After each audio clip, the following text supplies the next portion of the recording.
Hey guys, Robert and Ingrid here, and today we're going to be talking about another anime, and it is one that holds something special to me, and it's one of the best things we've seen all year. I knew nothing about this going in, and yeah, it's now one of my favorites of all year, too. It's better than the Gamera stuff. Yeah, this is just. I find it really hard to think of anything that's bad about it. Yeah, bare almost nothing. I mean, there might be some weak maybe moments. there's a nitpick here or there, but it's absolutely splitting hairs. Yep, but yeah, and that would be Pluto, which is based off of the ever famous greatest robot ever on Earth story arc of Astro Boy by Ozuma Tezuka, who did the original one, and Pluto was done by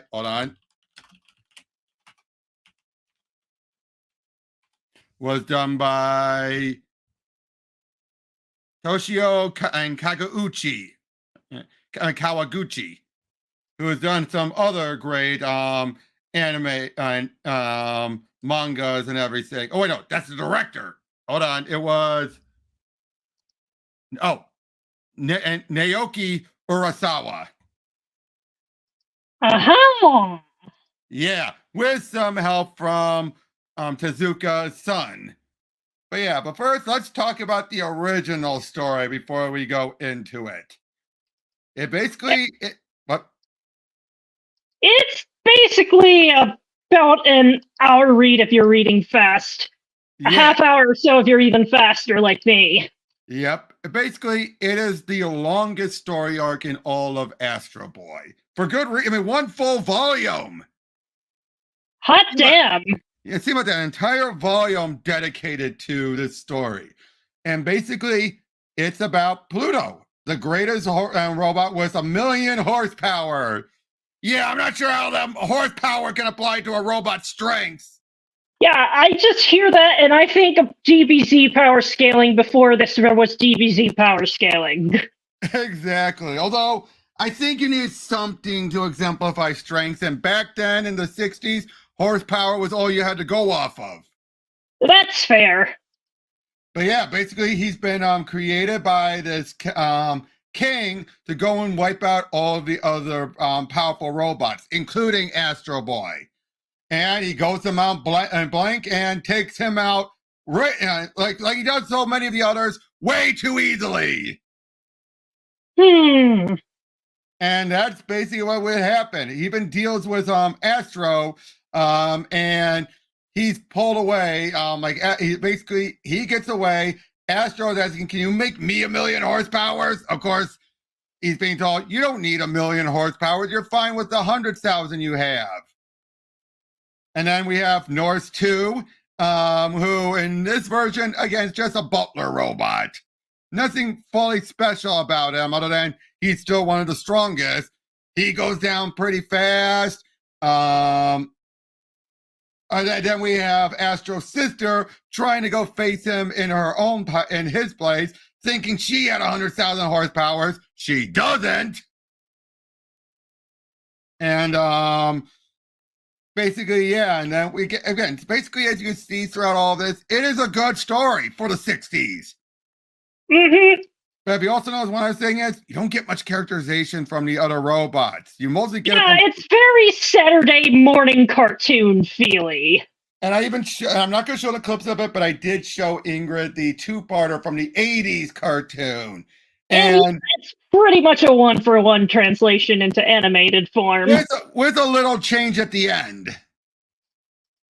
It changed the final robot. Instead of being Bora, it was something else. And Astro's the one who took it out. But you could see where the funny thing is when you look at this. And then you're right, Pluto is a one. It was not 1-to-1, but it follows all the beats, every beat. Mm-hmm. The fact is, I mean, can you imagine that? It follows every beat, and yet at the same time, it does its own thing, and yet it stays faithful to the Oh, original. I was talking about the original anime adaptation from the No. 60s Oh, there. I know. I was going to talk about how Pluto would then adapt it. Uh-huh. And would you agree? That's Yeah, incredible. it's basically the exact same skeleton, but with a lot more meat holding it up. Like A lot. absolutely beefcake amounts of meat holding it up. Exactly. But even certain moments here, like I mean, there's a few moments that are completely cut out or done at different points. Like this bit with Pluto going, getting sucked underwater. Never happened in the it played out very differently with a different Hmm. robot entirely. Um but I would say one moment that really grabs at you is um with Epsilon here with his hands. Yes. We'll get to that when we get to Yeah, Pluto, but this is a bit. Spoiler warning, this is going to be me fangirling a bit when we get to talk about that in Pluto. yep. But yeah, so well, the biggest change of all is the main focus for a majority of the story is not Astro. Yeah, it's on Gesicht, who's the Gesicht. detective robot. It also means face in German, interestingly enough. Yeah, but like before, we open up like with what we saw or you saw in the manga. We open up with Mount Blanc destroyed already, and I gotta say that's a powerful image. Yeah, I also like how they put a special sign on the graves of all of the particular victims to just add that chill factor. The And then horns. sort of yes, and then just all of the speculations on what that sign could mean. Yep, The horned god. exactly. And yeah, but yeah, it was Like it was menacing. It was. Like I say, it was Gesicht. Let's get out of the way. He's a robot, but you could not tell at first. Yeah, you could not tell that Gesicht is a robot. Nor or his wife. No, you can tell that. Can't In tell that fact, either of them are robots. for the longest time, I thought he was the robot and she was the human at first. Ah, I see. Did you feel that way? Hmm. When you first were watching, did you feel I like she had was? no reason to think that either of them are robots starting it out until the story mentioned it. Oh, I know. But I'm saying once you found out he was a robot, did you think she was one too, or did you think, nah, she's a human? I didn't really have that much to think about that. I was fixated on the mystery they were setting up. True. And now, yeah, and then we just get everything we need about Mount Blanc after his death. And this was really, really good to set up a character post mortem. You just see how everyone in the world feels about his passing and just memoirs of his life. Like, this was not a fridging. This is a super big deal to set everything off. Yep. And this is where we get what we love best about this whole series. How robots are this has some, I won't say the most unique, but this definitely has some really you rarely see with how robots exist here. They are Yes, treated the like, world building around robots in this particular anime is fantastic. oh, the horns again. Yep. Oh, and then we had oh boy, poor guy. Uh, There's a lot. This tugs at your heart big time, like doesn't it? the way they managed to make machine carnage feel so brutal throughout this entire thing without any hints of gore and viscera is truly astounding. It really is. It really, truly is. And yeah. Oh, Robbie, that was the Robbie, and which Ah, leads, yeah, which leads to the bit. And now he did chase it down this one guy who's the killer, and that's where we find out pretty early that he's a robot by revealing his robotic gun hand. mm-hmm. I Like, love. yeah, that's pretty unmistakable. Yep, and then he reveals he can't kill anyone. And it's like, okay, that makes a lot of sense. You've got Asimov's first law of robotics. No robot can harm a human. Yep. And then, but then we make it very clear there are two different type of robots. There's the humanoids and there's the traditional robots, but it doesn't matter. They both have emotions. Oh, yeah, and they sell you so well on them. Robbie's wife. Let me look at her. You would not think there'll be any emotions coming from her just by looking at her, but you hear her talk. The actress sells it. Yeah, the whole cast in this anime is just gold. It is. But again, this whole notion, she's all like the humans, lost their dog. I didn't understand what's the cry till now. Mm, Yeah, you're just like, and this is just chapter one of the story. yeah. Yeah, and that's when they're realizing what's going on. Oh, and then we find out that Mount Blank didn't want to be a statue built him because it would take away from the majesty of the trees. And they don't even bury him. He wanted it to be melted down to reuse. It's just like, wow. It's like, I feel like I know Mount Blank and we didn't see him alive a moment on screen.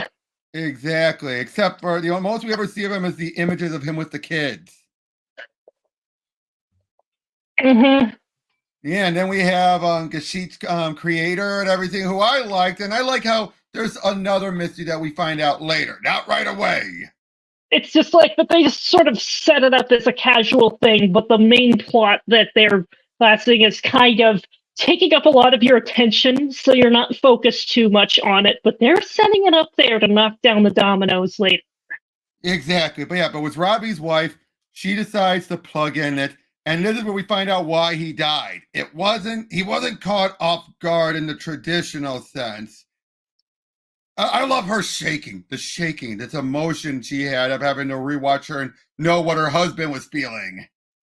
Yeah, I mean, But yeah, and we find out. really, if you had the option to view somebody's dying moments, especially if it was somebody that you loved, I'm pretty sure that would mess me up pretty badly too. We found out what left William wide open. He saw what his senses detected as a human pulling off a stunt only a robot could do, and it was like, wait, what?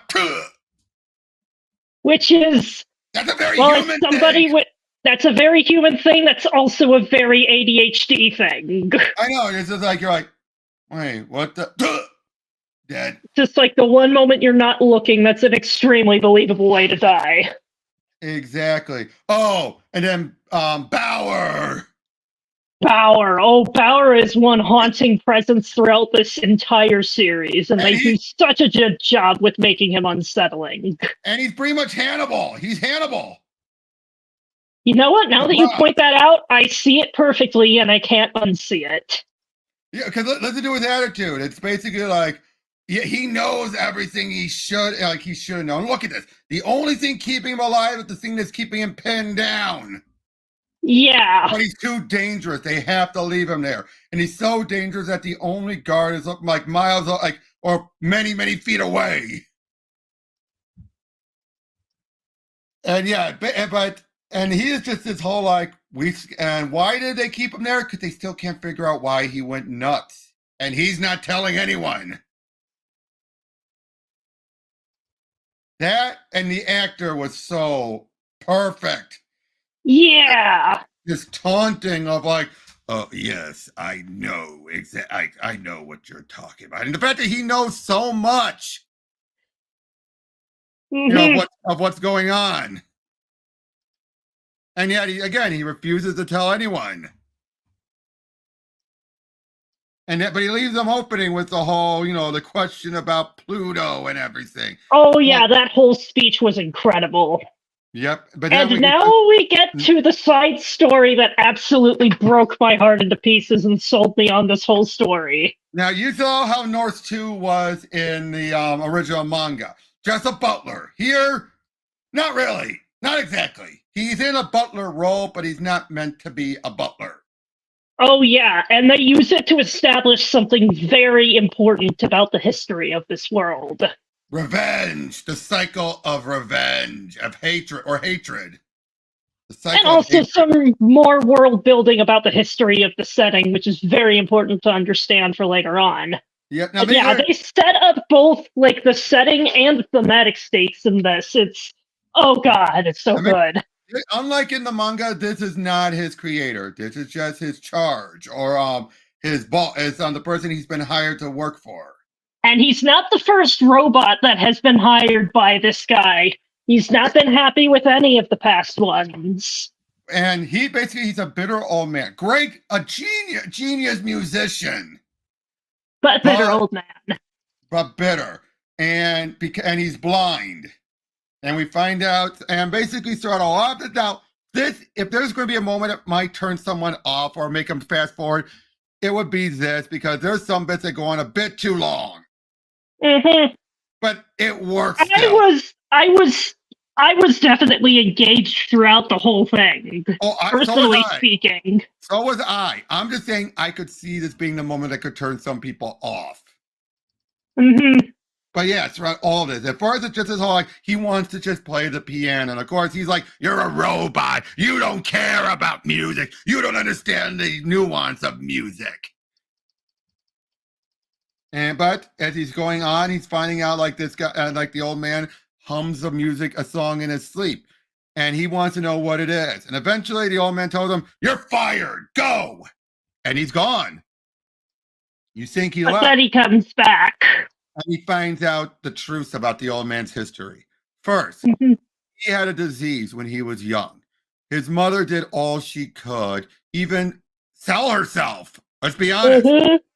Like, all she could, and he resented her because it felt like he was not. She married some rich guy, and he was cut out of her life, which you can understand why he would think that. Yeah. And then he found out his disease was going to result in him going blind. Or rather, the treatment to cure that disease would result in blindness. Right. Sorry, you're right. And because otherwise he would have died. And thus, he does it, and he tries to get all the music he can before he goes blind, and he hated his mother. But we find out his mother did everything for him. Everything. It wasn't for herself. It was for her son. And there was a point where when he went blind, she was there. He didn't know because he couldn't see her, and she didn't say anything, but she knew the hatred. But she didn't care. And it turns out that the song that he was humming was actually a fragment of a folk song from their homeland that he and his mother always used to sing together. And Norse plays it. And yes, he finally plays the entire thing. And the old man embraces him. Unfortunately, that's when Pluto and the killer robot shows up. That was heartbreaking. So we don't see him, we just see a tornado. Exactly, and that was heartbreaking. And we also find out that Norse has suffered major PTSD fighting in the war. He doesn't want to fight, but he will. Also, another great incident of robot PTSD, like what we got back when we were reviewing Junkyard Joe. Definitely. But yeah, he goes up there, and even in his dying moment, he plays the music. I feel so bad for the old man. I feel so bad for him too. But now he's going to be stuck with nobody. Oh, and then we're introduced to Astro, and that was a good way of introducing, or Adam. What did you think about introducing him with the snail? I feel like it was a really good way to show that he's a character that very much has a lot of childhood innocence to him to kind of match his looks. Even if he really is a super smart and powerful robot. And Gesicht actually he fell for it. He thought he was human. Because that's how ridiculously human Astro is.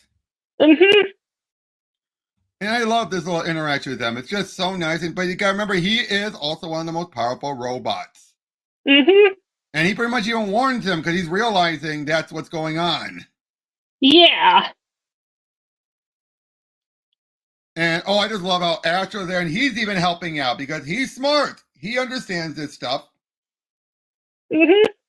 Oh, Professor Oshamizu. I love my Pollock nailed it.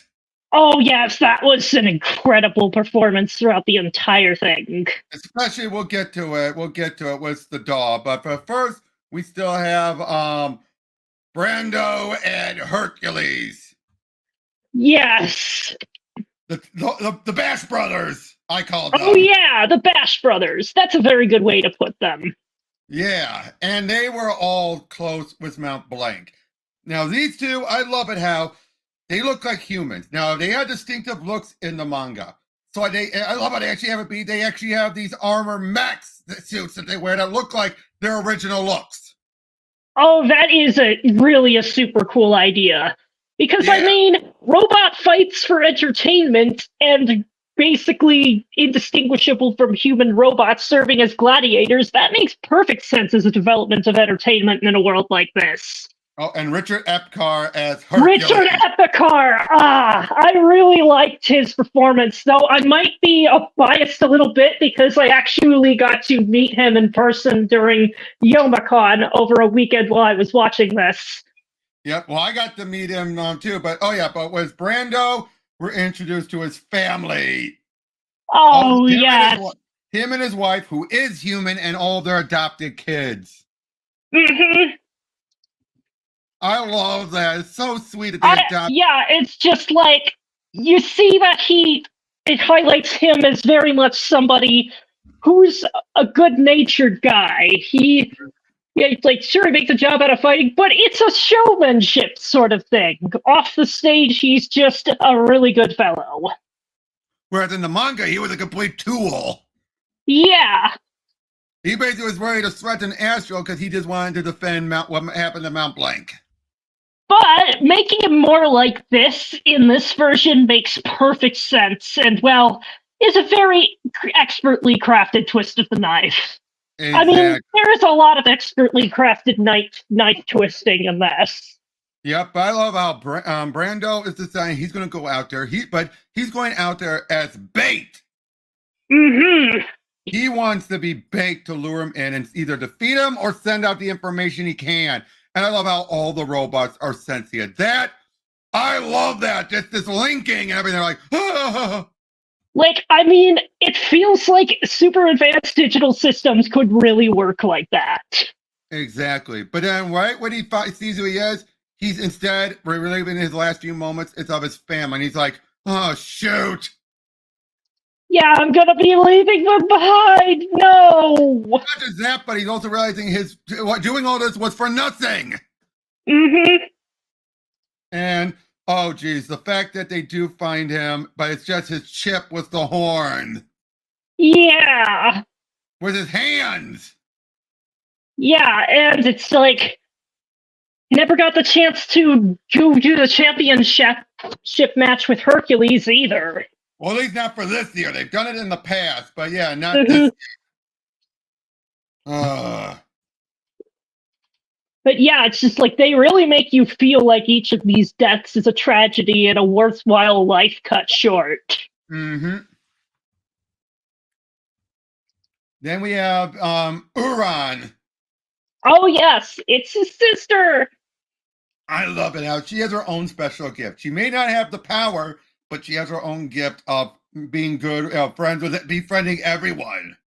Mm-hmm. She's got a sense of hyper empathy and being able to sense a lot of emotions. And also, I love how they introduced her by having her interact with a bunch of big cats. Yep, and now she's like, "Hey, leave him alone." Mm-hmm. I love that. Just that, like, What a face! What a face, indeed. Oh, and then we're introduced to Abula. Yep, Abula.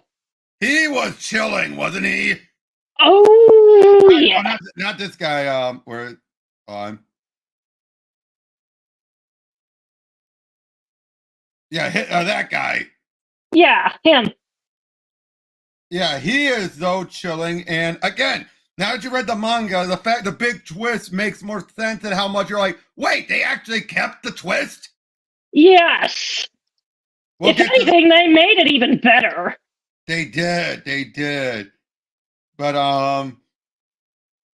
the fact that Gesicht and his wife want to just head out for a vacation, but then this is where they're starting to realize there's something funny. We went on vacation before. Yeah. Why don't we remember it? That was when I realized she was a robot. The fact that they were both.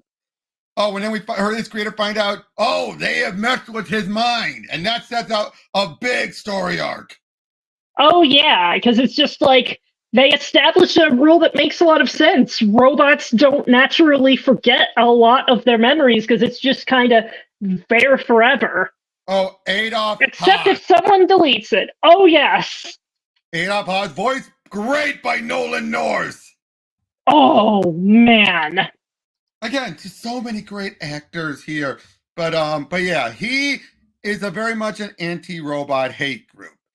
I mean, that's believable. If you want to treat robots like another race, there's going to be their version of the KKK. But the thing about him is, his brother was a monster. Yeah. Such a monster that even the other bigots felt like he was a monster.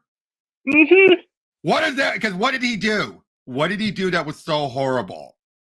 He was murdering robot kids. Exactly. Whether they look human or not, he didn't care. Again, what does that tell you when even the other bigots are like, that's monstrous? Yeah, it's like even evil has standards. Oh, yeah, but that's a big one. You're like, what? But yeah. But eventually, though, his brother's body is given to him. So he goes to look at it, and that's when he finds out. Now, how did the government not expect him to look? Did they expect him not to look? I think they just didn't care. Basically, it was made very clear a robot killed his brother. Yeah. What else could have done it? And that drives his brother to want to kill Gesicht because he realized it has to be him. Okay, how much heavy-handed KKK-ness can you get with this, right? Oh, and then there's Hercules with his mech suit. But I like how they don't realize the connection at first. Oh, Epsilon! Epsilon! Oh, I love his design here and his voice here so much. I would recognize Keith Silverstein everywhere, and that's probably because I have him voicing a character on my normal Genshin Impact team, so of course I'd recognize him anywhere. Yeah, and he does such a good job! And the funny thing is, though, his voice both matches the pretty boyness of it, but at the same time, you know there's a darkerness to him. Oh, yes, he captures that perfectly. Yeah, but without going into Cloud Strike territory. Oh, yeah. It's just like he's a man with an air of mystery to him. Oh, okay, but yeah, Haas adores his brother, even though everyone else tells him he shouldn't, and he knows his brother was a bad man. But at the same time, it's like, not even my brother, as bad as he was, deserved what he got. To which I say, yes, he did. Yeah, he kind of did. Oh, now but I can see how familial affections might twist your perceptions of things there, which is very believable. But at least he's not in total denial. At least he's not so far in denial. He's like, my brother didn't do anything. At least he's not that far gone. I love that because you could have easily have written that. Yeah, that would have been a really lazy way to write this, but there is nothing lazy about the writing in this show. Okay, now here, their own take on Earth, just blank on her name, Uran meeting Pluto, because that's Pluto in that body. But let's be honest, there's no way in hell in the manga you could accept him just, them meeting up and everything in the middle of the city. You could not do that in this realistic setting at all. So what they did here, turns out robots would have these shells they would put their consciousness into. And that makes a lot of sense. But here, he doesn't remember. He wanted to stretch out. And it's his old personality coming back through. Turns out we find out he's not just Pluto. He's not. He's also a guy called Sahad. Sahad, who his own design was to bring life, to grow flowers. In an arid desert. And he does that magnificently. But yeah, and that's what this is he's remembering it. And even the images he's seeing, he thinks he's supposed to be making flowers. And I love this with the sister. Even the point where it's like, hey, you shouldn't be looking through a girl's bag. You remember that bit was like, you should be looking through a girl's bag. But yeah, I just love it. This keeps going on. He's happy at everything. He gets hurt. And then, this was creeping me. The Bora. Oh, yeah. These other AI creatures in that creep me out. And then once he sees Adam shows up, he then realizes what he is. And basically, so it allows us to, just like in the manga, develop the friendship between him and Uran, but it's to play it differently. Mm-hmm. And it's also when we find, oh, come on. Let me get to it. Hold on. Yeah, there it is. The big robot. Hold on.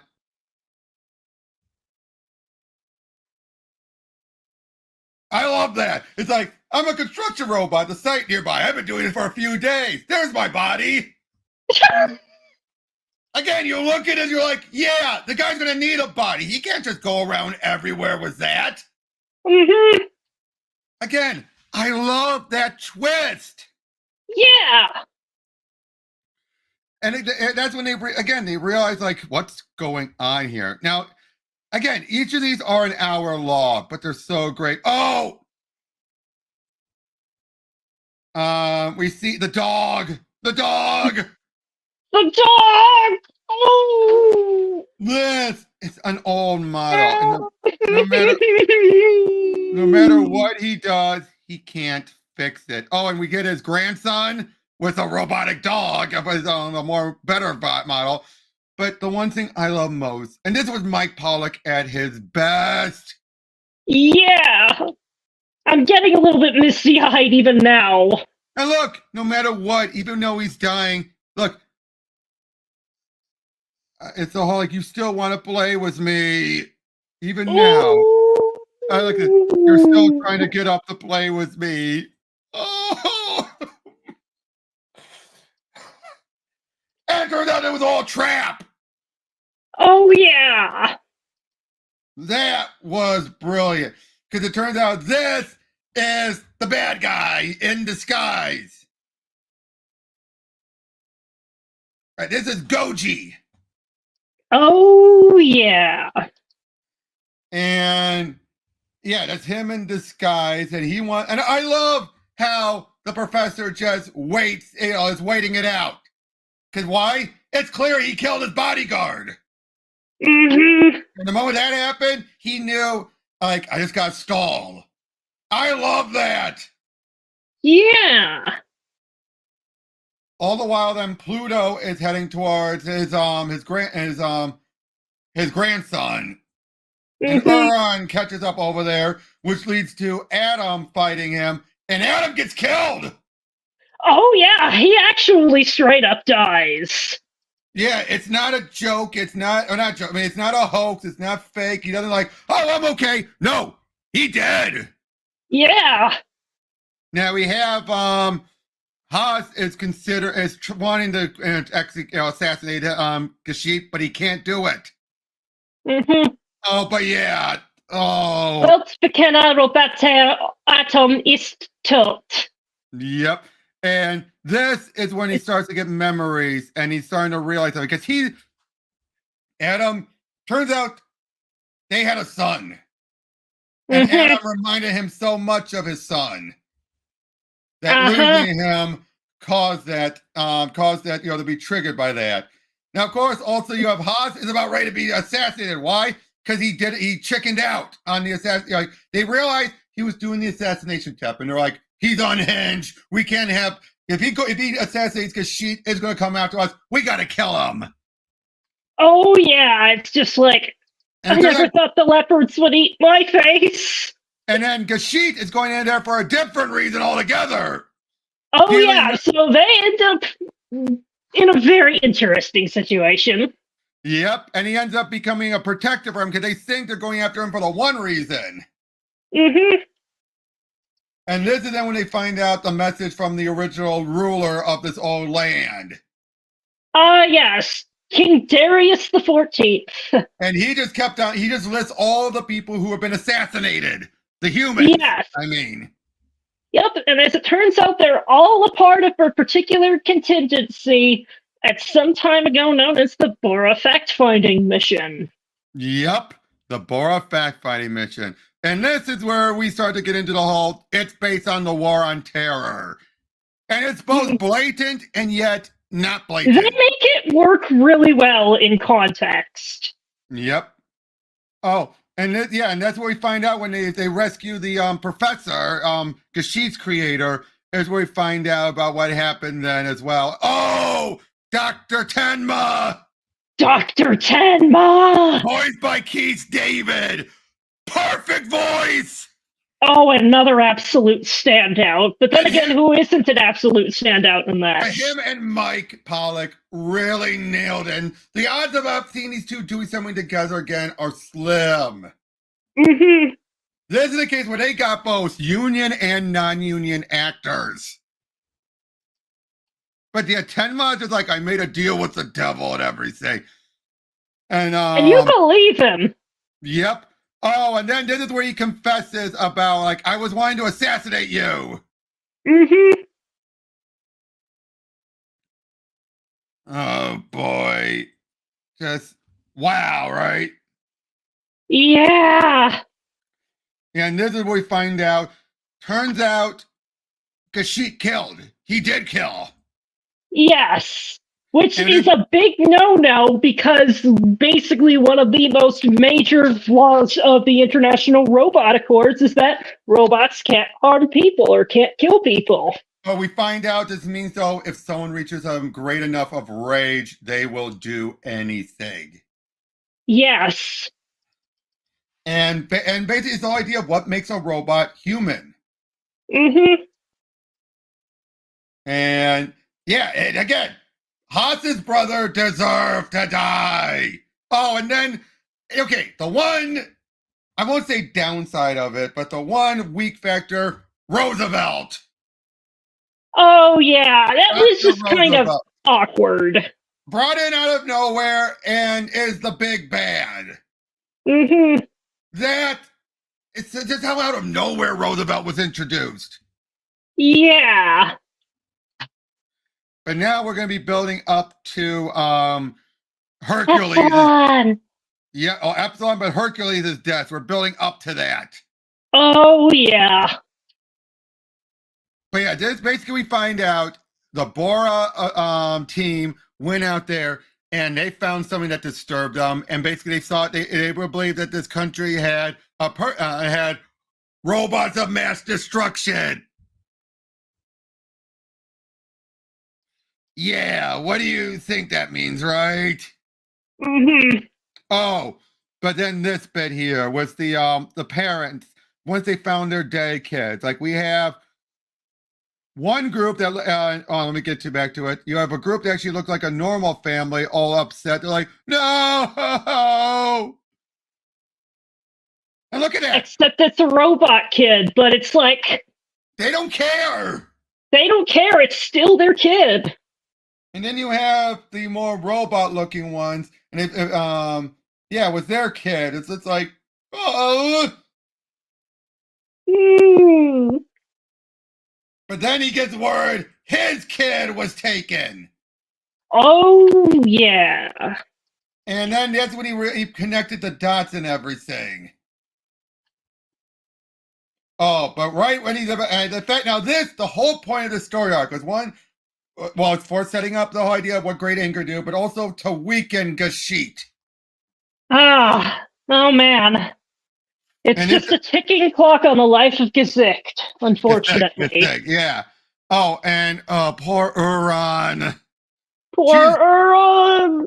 She's so devastated. She saved this kid from ready to commit suicide. Oh, yeah. And all because he kept getting bullied. But yeah, this is then where Tenma, first you think he's going to be there to help. And again, just like the original Astro Boy, he realized it's not his son. But I prefer this version where it's like, I love this food. My son hated the food. every time. Mm-hmm. And that's when he realized, you're not my son. You look like him, but you won't ever be him. But yeah, but you know what? Also, you realize is he came to say goodbye to Adam, and in Mm-hmm. truth, you knew he had every intention on fixing Adam. He was saying Yeah. goodbye, but he was saying goodbye to the way he and the rest of the world knew him because he knew if he brings them back, no matter what he does, he won't be the same Adam. Mm-hmm. So in a way, he's saying goodbye to his old version. Mm-hmm. Did you realize that? Not at the time, but it makes perfect sense in hindsight. Again, the stuff here was Tenma is again Keith David and Mike Pollock both sell it. Yeah. This whole thing about talking about actual intelligence about a robot lying and everything. Mm-hmm. And then he goes to meet up with the ruler, and everything's starting to fall into place more. And look at it! Look how sweet of a face that is for Sahad. Yeah. Look at that! You're just like, that's a face that doesn't want to hurt anybody. Yep, unfortunately. And this is then when he meets up with Abdul. And this is why at first you're so, and I love to see with Abdul. They basically say is he was believed dead. Most of his body is machine now. And then they say, I know you're human because you just lied to me. I love that. It's all like, you just lied to me. Yeah. Oh, the little flower droid. Oh yeah. Oh, isn't he so sweet? Yeah, a little flower robot. He's missing an arm. Mm-hmm. Hold on, let me get over there. Yep. Hi again. Please buy some flowers. He is just so, and I love it. Like, I have a card scanner in his other arm. Mm-hmm. It's just like you can imagine a human kid like this, right? Mm-hmm. Again, he just wants a little money. That's all he wants. And yeah, this is where we find out about Zahad, how a kind soul he was. All the people that died during the war. Oh yeah. Also, Epsilon creator got killed. Oh yep. A lot of robot scientists are getting taken out by this as well. They were part of the Bora research team. Mm-hmm. Oh, but then yeah, he almost gets creator almost gets killed. Yeah. Because a bodyguard robot gets taken over. Yep. But then this is where we find out that it turns out he gets the jump on Pluto. Oh yeah. But this is when he finds out then how Sahad's brain has been put in the Pluto. Oh yeah. All of that rage is being forced on this innocent robot. Mm-hmm. And I love it how he basically spares Pluto. He spares him in exchange for his creator's life. Mm-hmm. Oh yeah, and this is where this is where we knew something bad was going to happen. The moment. Oh yeah, it was just, how did you get here? What happened? No. I feel like this is one thing that is really good about this whole thing that keeps it from being slow where it really could be slow, is they use those quieter moments to just build the tension. Oh yeah, look, and he has the weapon that could kill him. Oh yeah. And I love it how he doesn't even realize he got shot. Yeah. Yep. And you remind me so much of my own little one. Ooh. But yeah, and the thing is though, this was his fate. Yep, his fate was sealed from the very beginning. Since they was adapting it, but they did it differently. In the other one you saw, he just got ripped in half. the fact that he didn't get killed by Pluto. I love how they fake you out. They think like, oh, he survived. But nope, he's actually dead, and they just. Yep. Oh, and this is where we find out about his wife. This is what cements his wife being a robot. Mm-hmm. Her actions and attitude here really made clear. And then she gives his memory chip to Tenma. Why?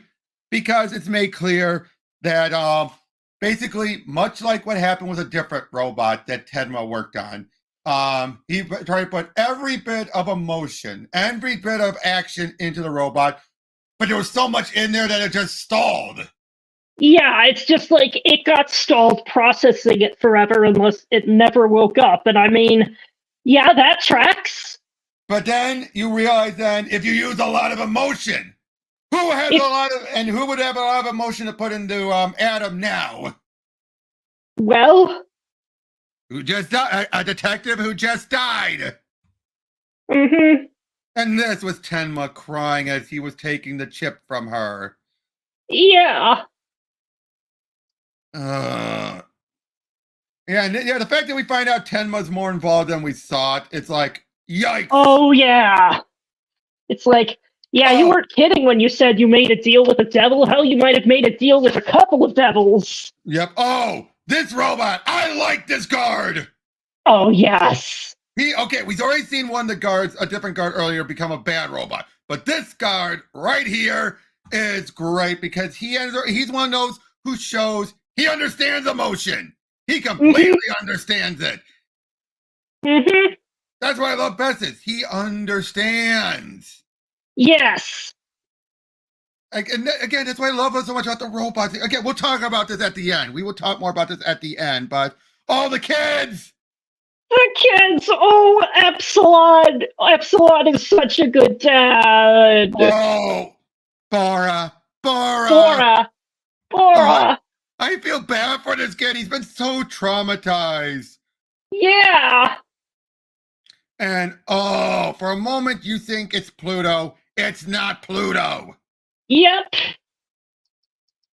Oh, I like this guy. I love the guy, the weather robot. Oh yeah. He was hilarious, wasn't he? Big time. I'm double checking what his name was. I don't see. Oh, they don't have his name on here anymore. Darn it. Aw. I liked him though. He was funny. He was just like, "What do you need? I need you to look from that specific date. And what was the weather like this on a specific date? Okay." He's completely lost. I love that how he's completely lost. Mm-hmm. Yep. Oh, but yeah, he's remembering what happened with the Bora research, or he also found the kid.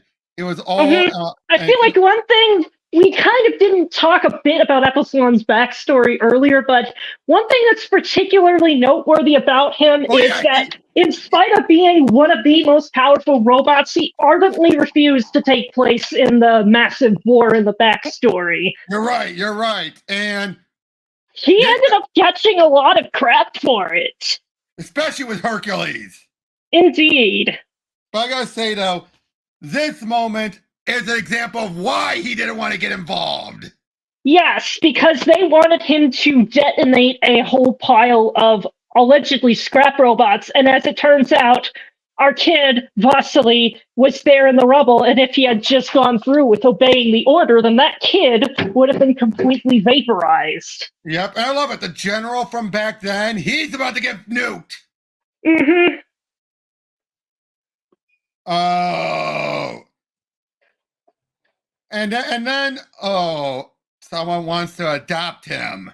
And this part pissed me off so badly because I could just plainly see through the ruse the whole time. They didn't actually care about him. They just wanted a bunch of legal bullshit to cover up what he saw up. I was so freaking mad, especially because I knew how much Epsilon truly cared for him and truly went through to make sure he was safe. And it's just like the other one put up enough of a face in order to sell actually being able to get the papers signed, and then immediately mask drops the moment they were out of earshot of everyone. It's such a real example. somebody being shitty that it really pissed And me look at him! off. And look at him! He knows! He knows exactly what they're doing, and it's just like, And I'm we're mad, told, but we're, I'm pissed at them because I know they did a good job writing it. Like, that was the intended reaction. and not only that, though, they betray them and don't even give them the money. Yeah. You think they would at least been kind enough for that, but nope, they don't care. Oh yeah, this bit when the mask comes off.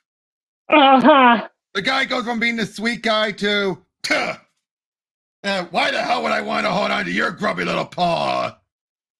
I was like, I want to punch this guy to the wall. Out of everyone, he's the biggest asshole. Mm-hmm. Everyone else has some bit of sympathy for him. Like, everyone else at least has some reason for what they're doing, even if it's like really warped and distorted. This guy is just a prick. Yep. Oh, but then there's Pluto, and he's ready to basically kill him, Bosley. Mm-hmm. But yeah, they're heading on over. And again, the fact that this guard's willing to come and help even says like you shouldn't come. Someone's got to get Bosley out of there. Mm-hmm. I love that. Yeah.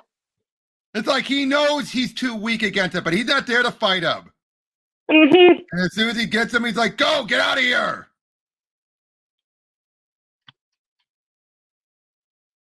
There. This is where we finally get to see Pluto, and was it worth the build-up? You have his traditional design, which is good. But look at that face. I'm sorry, that face is a little... Yeah, it's a little silly. Especially with everything. It works. It shows off the rage, but it's still goofy. Mm-hmm. I feel like if they had gone for making the angles just a bit sharper, this would have worked. It would have. Oh. He realizes he needs to also protect Vasily and the guard. So what does he do? He sends his hands to go and shield them.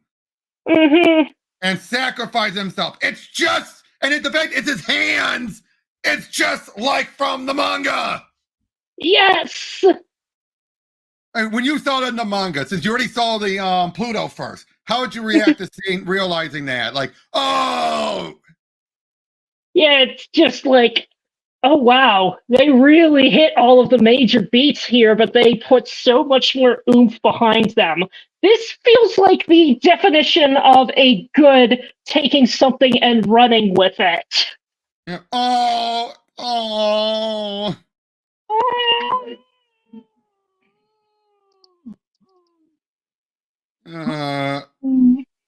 And then we got the final episode, the big confrontation, where everything comes together.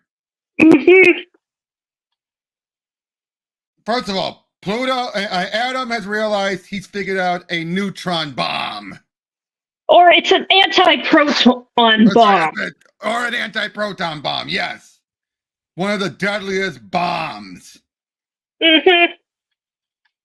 We find out also just how much Roosevelt's behind everything. Mm-hmm. And this is where we find about where did he find his son? It was in the junk. And he's been hung by this thing for like, what, something for 100 for a body? That's what it was about. Yeah. And oh, look at this. Look at this. Oh. And it was in the scrap heap. Yeah. That's like finding an abandoned child who was... Yeah, it's like finding a baby that was thrown in the dumpster. Well, not just that, but I think it's comparable to one that was, I'm not going to say mentally ill, but definitely, had a condition. Yeah, birth defects. A birth defect. That's exactly what this feels like, doesn't it? Mm-hmm. So see, he found and rescued a kid because it was taking years for them to adopt, like normal adoption would take. And then he loses his kid. Mm-hmm. Oh, and then, he says, I forgive you. Haas forgave him. And I like it how Adam ran off, but it took him a while, but he eventually calmed down. Mm-hmm. But this is then where we find out Abdul is Goji. Oh, one and the same. They are what because Abdul did die, but Yeah, Goji. Abdullah. But yeah, and he basically but before he did, he was able to make it there and put his memories into Goji, which was enough to awaken him. Mm-hmm. Oh no, Tenma put them into Goji, and then he realized Goji basically convinced. He lied to himself. He is the perfect AI. He was so good at lying, he tricked himself. That's how good of a liar he was. And that perfectly explains how he knew what to do in order to be able to reboot Adam. It's like he knew it because he had done it and seen it happen before, and it all just clicked into place.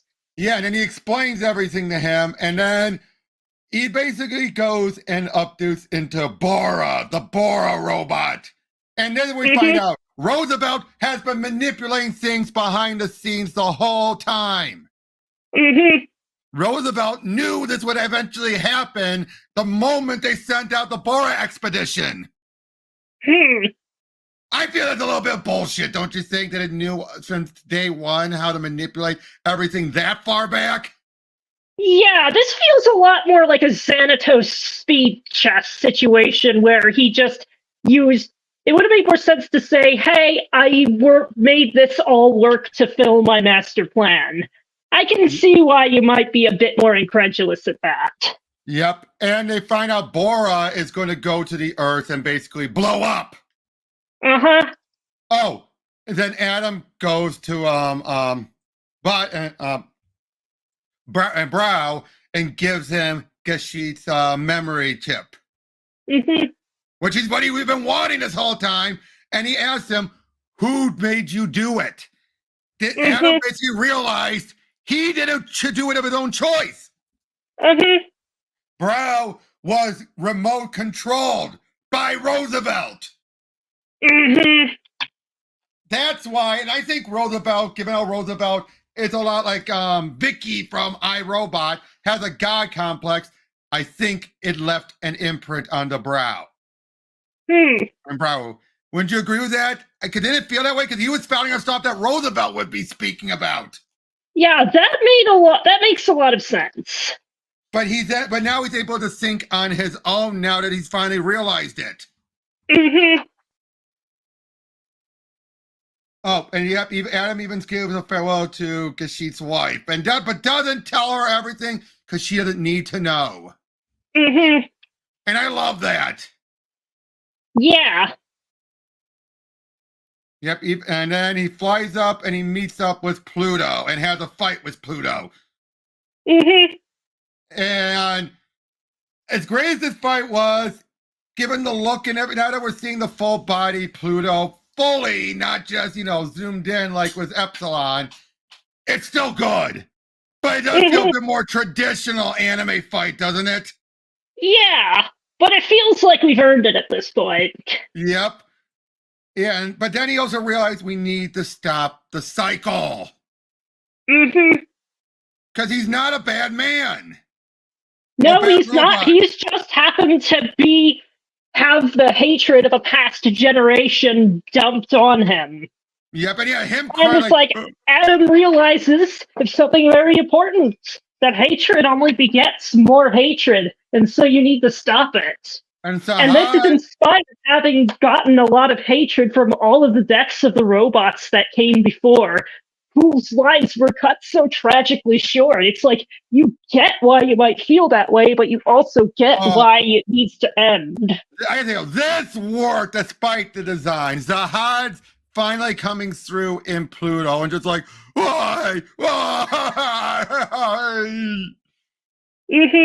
Fred Tatasciore, who usually does the Hulk, he really nailed it here. This could have come up Narmy, and it's a little Narmy, but it's a Narm charm. Yeah. It's like, it highlights how ridiculous this whole situation truly is. Yep. And yeah, this is then, the president is he's losing his mind 'cause he realized, oh crap. And then you sort of realize why Roosevelt did all of this. He's the supercomputer in the employ of the United States of Thracia, and he's He made the intending US. on the survival of the nation. He didn't specify that it was the survival of the people, and so sees this particular triggering the eruption of this massive magma pool and triggering a mass extinction for biological life. Mostly, like 90%. Mostly, like 90% of biological life. Well, they're also robots, so why should he have to care about that? He's going to make sure they rule for the next however long. It's just that he has a totally detached way of going about it. Roosevelt has a god complex too. It's like they're all ants to me. Now, given from the manga, what did you think about Bora? Like how they handle Bora here? I thought it was really interesting thematically, and how Bora was originally supposed to be a robot that was supposed to terraform the particular deserts of the Republic of Persia, the Kingdom or Republic of Persia. But after the incident that led to basically the entire family of the guy getting killed, it's just like, you know what? Screw all y'all. You destroyed my world, so I'm going to destroy yours. And he specifically set it to detonate on the anniversary of their death. Exactly. And it's highlighted over and over how it's just like, hey, they won't be able to stop it, and it's like, not at least they won't be able to stop it on the current trajectory. But then Adam and Pluto managed to make up, and it's them working together that manages to stop it. And Pluto sacrifices himself. That was great. Yeah. Again, poor Sahad. He was the biggest victim out of everything. Yeah, it's just like he had a fight that wasn't his own dropped on him. Yep. Oh, and then Brow shows up. Okay, this was a little bit of bullshit. He's not supposed to be able to move, and yet he's able to somehow make it all the way over there. But why? To kill Roosevelt. I felt that was a good redemption for him, because it turns, and most of his evil was from Roosevelt. Yeah, and he sort of figures out, wait, that's not me. Yeah, no, your history. Exactly, and yeah, it then ends with just a great moment, and of them just remembering everyone. And again, this was just a magnificent series. Absolutely a magnificent watch. Now, let's just go back and compare a bit of it to what we had, what we saw in the original one. So let's go over. What did you think about how Mount Blank we can skip over, because he's pretty much, the manga version gave him almost only a little bit more personality, but not much. But what about with let's start off with Gesicht. Way better here. Gesicht actually got to be a detective here instead of a robot that came on screen saying that he was a detective. Yeah, we never got to see much of it. But I love how they still kept it, like he has this unique metal that makes him up and everything. And again, yeah, he was the zeronium alloy. And something that they noted that the Republic of Persia was not allowed to have after what happened with the conflict. Exactly. And you just have moments like that. And yeah, he was great. I just love how they utilized him so well. But even though he ended up being a decoy protagonist. Yeah, but it's just like, it was still fascinating to follow him following the mystery. Exactly. Now, Nor's number 2. Oh, I know, right? He was of all the main robots, he probably was the most tragic of them all. Yeah, and it was just like, it did such a good job for me in setting up what the tone of the rest of the series was going to be. Exactly. And again, the fact that it subtly set this whole idea of hatred building up from the smallest of things. Yeah, and how to break that cycle of hatred. but I love how he was so willing to just jump right in and help, and stop and fight Pluto. Mm-hmm. I love that. Um, then Brando again. Brando in the manga, complete tool, complete jerk. Mm-hmm. But This here, Brando, yeah, he such a spirited and well-meaning guy. His sacrifice was the most senseless, but it was also just a gut punch too. mm-hmm. And then Hercules. Hercules. Yep, he was definitely, even though he's Greece, he barely came up like an American commando, didn't he? Yeah, and that's not a bad thing in the slightest. Exactly. It definitely felt like that name was kind of more his wrestler persona, and it works really well. It also kind of works as a thematic contrast with Pluto, since we've got god names rocking around. Exactly. And then Epsilon. This one, Epsilon! I think he was the closest to his manga counterpart. Wouldn't you agree? Yes, but they added a little bit of spice and twist, and just we got to see a lot more of him doing stuff, and I really appreciate that. He's Agreed. definitely my favorite. I had a feeling he was. And again, the fact he's such a badass pacifist. It's just like he's not a pacifist because he's a whip, he's a pacifist because he's principled, and they show you that. And pretty much he is the most powerful robot before Pluto. Mm-hmm. Let's be honest, he was the most powerful, hands down. Mm-hmm. But he saved his fight for when it was needed the most. Exactly.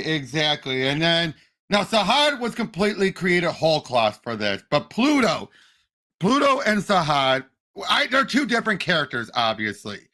But I love the force of nature that Pluto was. I loved how much you're like, he was absolutely intimidating, and I like how they didn't show what he really looked like until like the last two episodes.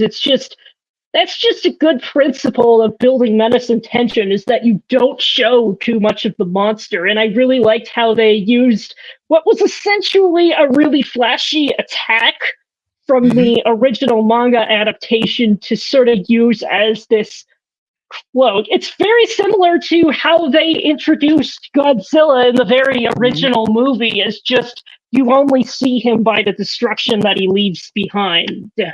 Exactly. And Sahad, you needed a reason why a being of such rage had a good heart to him. Because let's be honest, that was probably the one thing about the manga that felt like, oh, he still has good in him. It's like, that just seems completely arbitrary, but here it makes perfect sense. It's because he wasn't originally created for that. He was made into that later by the guy who had so much hatred in his heart. Now, I'll say this. If you notice in the introduction, Tsuma, the creator of Astro Boy, said how even he couldn't keep on Pluto being evil, so he gave an heroic sacrifice, and he got a lot of people mad at him for that.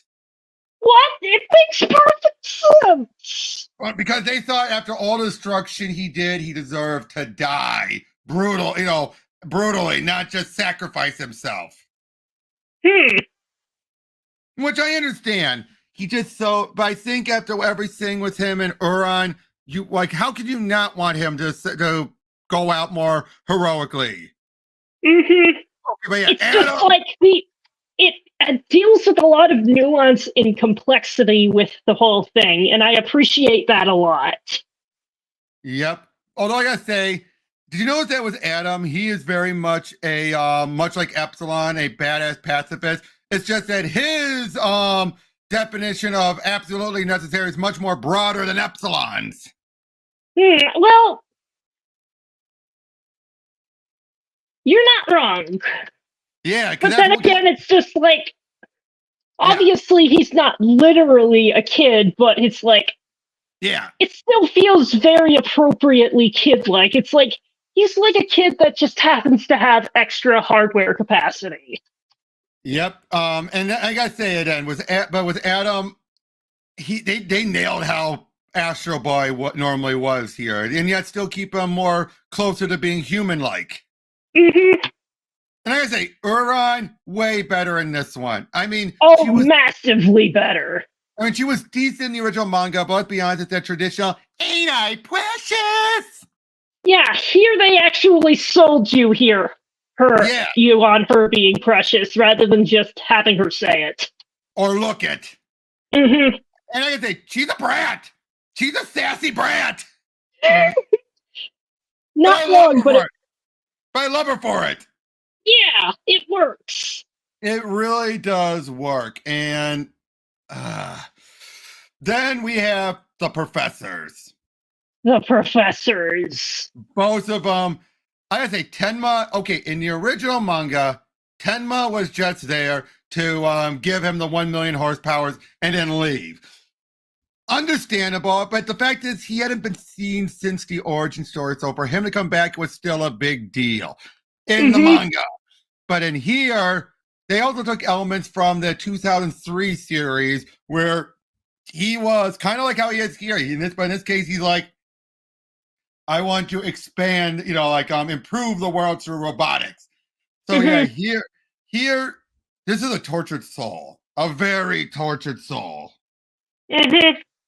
And he's made a lot of bad choices, but he doesn't regret them. Did you know that? He never regrets it. He will call him out, but he doesn't regret what he did. Well, to a point, anyway. And I'm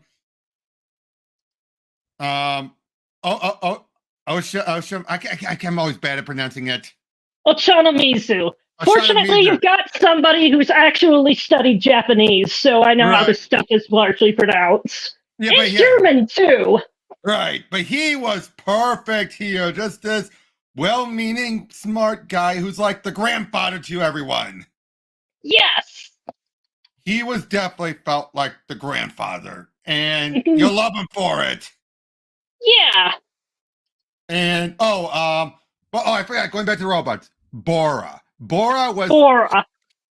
I gotta say, Bora was just a generic doomsday villain in the manga, where it's just like, he was just created to kill off Pluto. Here, though, he's a lot more impactful. Exactly. But still result in the same thing. And again, that's what I love best about this. All of the story beats from the original story were here in some way, shape, or form. Right down to the order of which the fights happen. Yes, but they go ahead and they sort of flesh out a whole lot more between them.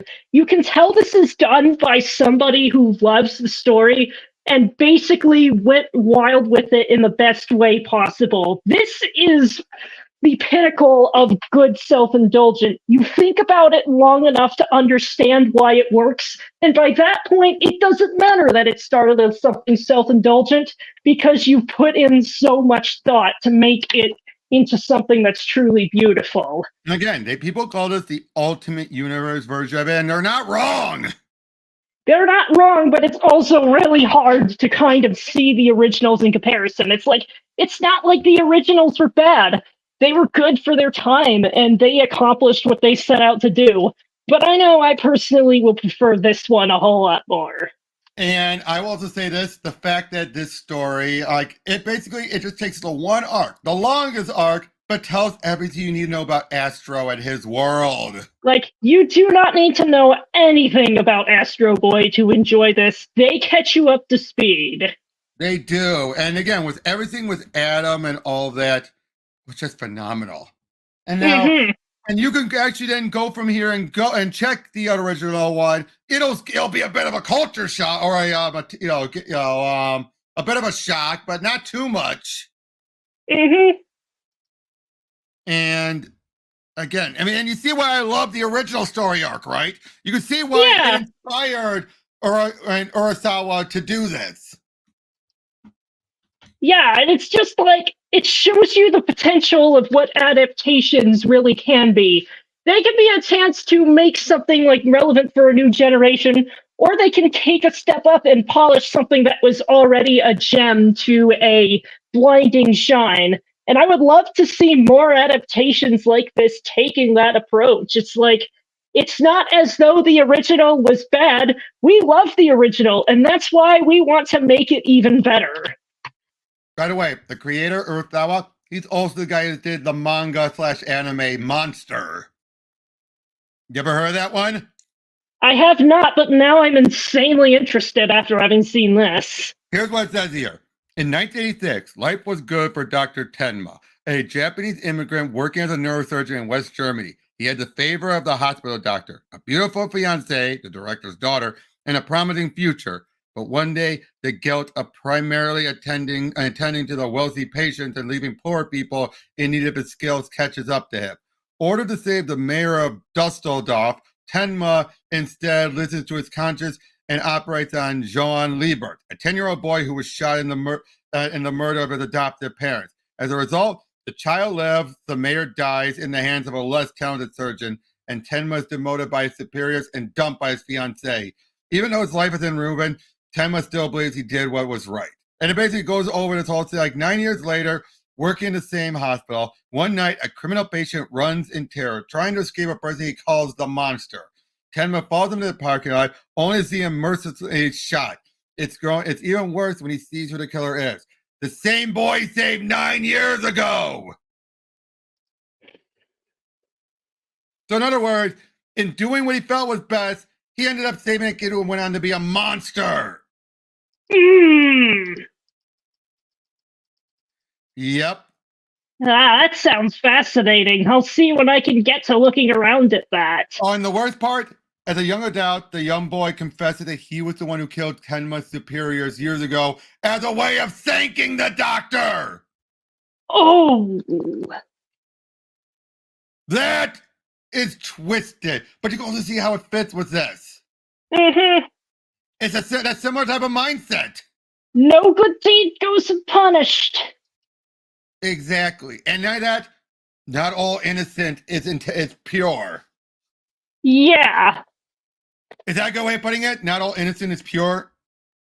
Yeah, it's like there's a point where innocence becomes naivete, and it's just like what you don't know can absolutely hurt and kill you. Mm-hmm. So yeah. That was Pluto, everyone. Go out and watch it. Go out and watch it. Absolutely. It was such a good use of your time. Yeah, it's 8 1-hour episodes. And you will be so engrossed, you might be like me and stay up all night watching it. Oh, I definitely feel that.